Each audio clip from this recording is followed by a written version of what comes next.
The gift of मेजाय। दोस्तों, मेजाय ऐसे आदमियों को कहा जाता है जब जीसस क्राइस्ट पैदा हुए यानी हज़रत ईसा अलैहिस्सलाम जब पैदा हुए तो उनसे मिलने के लिए 3 लोग आए बड़ी दूर से और वो उनके लिए गिफ्ट्स लेकर आए और उनके गिफ्ट बड़े कीमती थे। तो इसलिए आज भी जो क्रिश्चियन लोग हैं वो एक दूसरे को क्रिसमस पे गिफ्ट्स देते हैं ताकि उस रस्म को ज़िंदा रखा जाए। तो उन आदमियों को मेजाय कहा जाता है। दोस्तों, ये कहानी शुरू होती है, एक लड़की है डेला।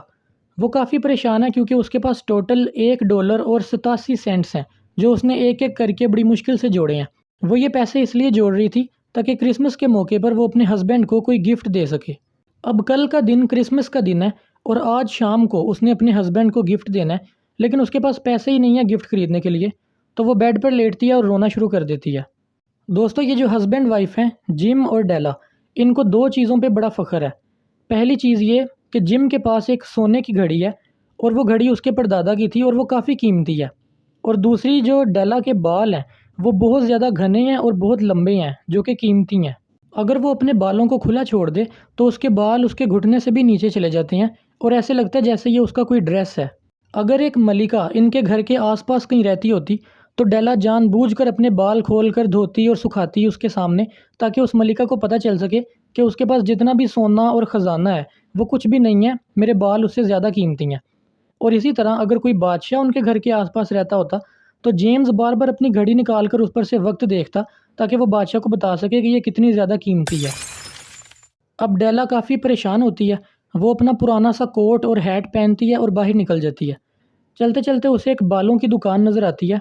वो उसमें जाती है और वहाँ पे एक लेडी होती है, मिस्ट्रेस सोफ्रोनी।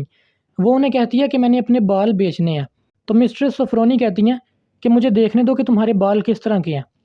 जब वो मिस्ट्रेस सोफ्रोनी उसके बाल देखती हैं तो वो कहती हैं कि मैं तुम्हें इसके $20 दूंगी, जिस पर डेला फ़ौरन से मान जाती है। अपने बाल बेचकर $20 लेने के बाद डेला फ़ौरन से मार्केट घूमना शुरू कर देती है ताकि वो घड़ी के लिए एक चेन खरीद सके। दोस्तों, जो घड़ी है जिम के पास वो सोने की घड़ी है, लेकिन उसका जो चेन है वो काफ़ी पुराना है। दोस्तों, जिस वक्त ये स्टोरी लिखी गई उस वक्त पॉकेट वॉच होती थी, यानी उसे हर वक्त जेब में डाल के रखते थे। तो जो जिम की जो घड़ी है उसका क्योंकि चेन पुराना है तो वो शर्माता हुआ लोगों के सामने वक्त नहीं देखता, वो उसे हर वक्त अपनी पॉकेट में रखता है। तो इसलिए डेला जो है वो उसके लिए एक चेन ख़रीदना चाह रही है। तो आखिरकार डेला को एक चेन पसंद आ जाता है जो वो $21 का ख़रीदती है। दोस्तों, उस वक्त के हिसाब से $21 भी काफ़ी ज़्यादा थे। अब शाम के 7 बज जाते हैं और जिम के घर वापस आने का टाइम हो जाता है। जिम आज थोड़ा लेट हो गया, इसलिए जो डेला है वो दरवाजे के पास बैठी उसका इंतज़ार कर रही है और वो दिल ही दिल में ये सोच रही है कि कहीं ऐसा ना हो कि मैं जिम को पसंद ना आऊँ अपने छोटे बालों की वजह से। जैसे ही जिम के पैरों की आवाज़ आती है दरवाजे के बाहर तो डेला फ़ौरन दुआ करती है कि मैं बस उसे पसंद आ जाऊँ। जब जिम डेला को देखता है तो वो एकदम परेशान रह जाता है और चुप करके बस उसे देख ही जाता है। डेला समझती है कि शायद मैं इसे पसंद नहीं आई इसलिए ये मुझे इस तरह देख रहा है। वो उसे काफ़ी समझाती है। वो कहती है कि मैंने अपने बाल बेच दिए ताकि मैं तुम्हारे लिए गिफ्ट खरीद सकूं। मैं ये क्रिसमस तुम्हें गिफ्ट दिए बगैर नहीं गुजार सकती थी, लेकिन तुम फिक्र मत करो, मेरे बाल फिर आ जाएंगे। तुम्हें पता है ये तेज़ी से ग्रो करते हैं तो ये कुछ अरसे में दोबारा आ जाएंगे। जिम कहता है कि अगर तुम अपने बाल छोटे रखो या लंबे रखो, मेरी मोहब्बत तुम्हारे लिए कम नहीं होगी। फिर वो अपने कोट में से एक पैकेट निकालता है और टेबल पर रख देता है। जब डेला उस पैकेट को खोल के देखती है तो उसमें कंघियाँ होती हैं, कॉम्ब्स।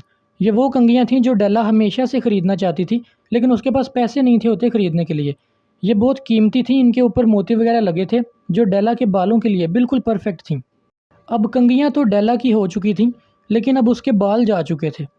तो डेला रोने लग जाती है और कहती है कि जब मेरे बाल दोबारा आएंगे फिर मैं इन्हें ज़रूर यूज़ करूँगी। डेला जिम को उसका चेन दिखाती है और वो कहती है, देखो ये तुम्हारी घड़ी के साथ कितना खूबसूरत लगेगा। अब तुम दिन में जितनी बार चाहो टाइम देख सकते हो। तो जिम उसे बताता है कि उसने वो घड़ी बेच दी ताकि वो गिफ्ट खरीद सके डेला के लिए। जिम बैठ के हल्का सा मुस्कुराता है और फिर डेला से कहता है कि फ़िलहाल इन गिफ्ट्स को साइड पे रखते हैं और चलो डिनर करते हैं। अब जो स्टोरी का राइटर है ओ हेनरी, वो कहता है कि जिस तरह मेजाई ने जीसस क्राइस्ट को गिफ्ट दिए थे, जिस तरह वो गिफ्ट कीमती थे, इस तरह ये भी गिफ्ट कीमती थे।